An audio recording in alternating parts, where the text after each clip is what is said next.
السلام علیکم ورحمۃ اللہ وبرکاتہ۔ بسم اللہ الرحمن الرحیم۔ مذہبی جذباتیت کے ہاتھوں مجبور ہو کر دین کے نام پر لوگوں کی زندگیوں میں دخل اندازی کرنا دین کی خدمت نہیں بلکہ پاگل پن ہے۔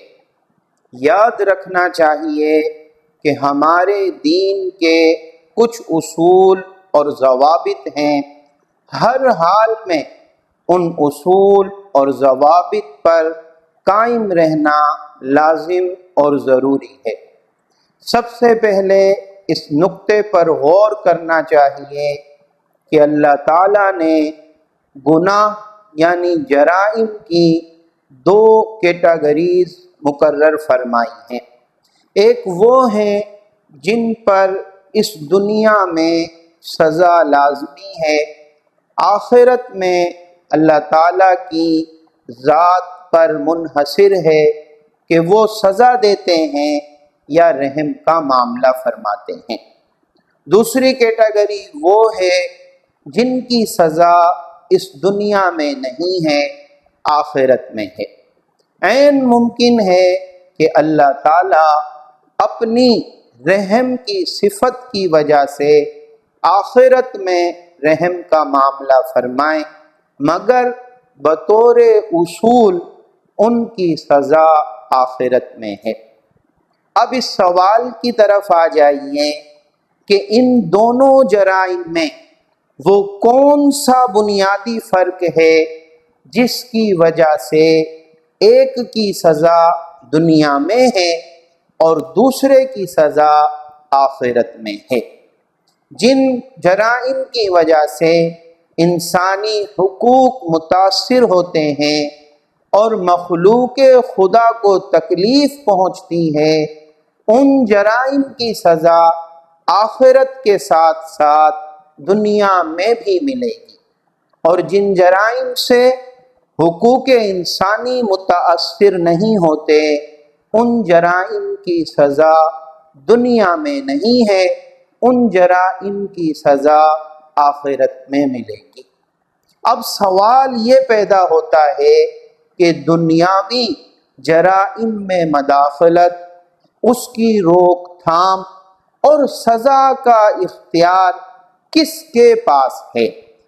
اس اصول کے لیے دو احادیث مبارکہ ہیں جن کو ہم دائرہ کار کی احادیث کہہ سکتے ہیں۔ حضور اکرم صلی اللہ علیہ وسلم نے ارشاد فرمایا، تم میں سے ہر ایک کا دائرہ اختیار متعین ہے اور ہر شخص سے اس کے دائرہ اختیار کے متعلق پوچھا جائے گا۔ دائرہ اختیار شروع ہوتا ہے آدمی کے اپنے گھر سے۔ پڑوسی کا بچہ اگر کوئی نقصان کر دے، شرارت کر دے، ہم ڈائریکٹ اس کو تھپڑ نہیں مارتے بلکہ اس کے والد سے شکایت کرتے ہیں۔ کیوں؟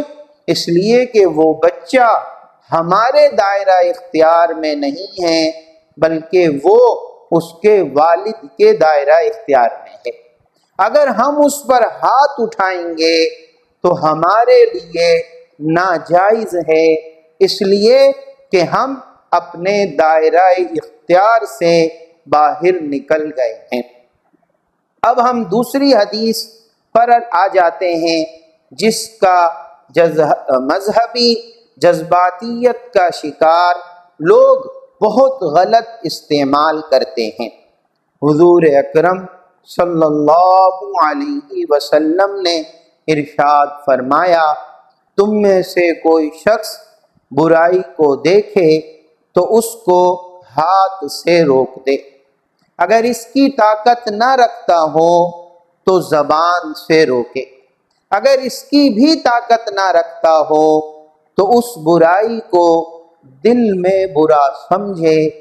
یہ ایمان کا سب سے کم ترین درجہ ہے۔ اس حدیث کا مطلب نہ سمجھنے کی وجہ سے مذہبی جذباتیت کا شکار لوگ لوگوں کی زندگی میں دست درازیاں کرتے ہیں اور یہ سمجھتے ہیں کہ ہم ایمان کی قوی ترین سطح پر ہیں۔ اللہ کے بندو، عقل کو ہاتھ مارو، اگر حدیث کے ظاہری الفاظ سے احادیث کا مطلب اور معنی سمجھ میں آتا تو شارحین کی ضرورت کیوں کر پڑتی؟ شارحین فرماتے ہیں کہ یہ حدیث دراصل دائرہ اختیار کو متعین کر رہی ہے۔ جہاں ہاتھ سے روکنے کا ذکر ہے وہ حکومت کا دائرہ اختیار ہے، جہاں زبان سے روکنے کا ذکر ہے وہ واعظوں، مبلغوں، دانشوروں اور سمجھدار عوام کا دائرہ اختیار ہے۔ اور جو لوگ برائی کو ہوتا ہوا دیکھ رہے ہیں اور زبان سے کہنے سے ڈرتے ہیں، ان کے لیے بس اتنا ہے کہ وہ اس برائی کو دیکھ کر اپنے دل میں برا سمجھ لیں، وہ اپنی ذمہ داری سے سبکدوش ہو جائیں گے۔ ہر محلے میں 3-4 مساجد ہوتی ہیں، وہاں ائمہ کرام جمعے کا خطبہ بھی دیتے ہیں، درس قرآن اور حدیث بھی ہوتا ہے، معاشرتی جرائم پر بھی بات ہوتی ہے، لیکن آپ نے کسی امام کو نہیں دیکھا ہوگا کہ وہ دین کے نام پر لوگوں کی زندگی عذاب بنا دے، وہ دین کے نام پر لوگوں کے گھروں میں گھس جائے، وہ دین کے نام پر لوگوں کی پرائیویٹ زندگی میں دخل اندازی کرے۔ لہٰذا ہمارے جو نوجوان دین کا کام کرنا چاہتے ہیں، ان کی خدمت میں بستہ یہ عرض ہے کہ آپ بہت اچھا کام کرنا چاہتے ہیں، لیکن اس کام کرنے سے پہلے اپنے دائرہ اختیار کو سمجھ لیجیے۔ دائرہ اختیار کو سمجھے بغیر اگر آپ دین کی خدمت کریں گے تو فائدے کے بجائے الٹا نقصان ہوگا، لوگ آپ کی وجہ سے دین سے باغی ہو جائیں گے، دین سے دور ہو جائیں گے۔ اللہ تعالیٰ سے دعا ہے اللہ عمل کی توفیق عطا فرمائے۔ اپنا خیال رکھیے گا، ملتے ہیں اگلی ویڈیو۔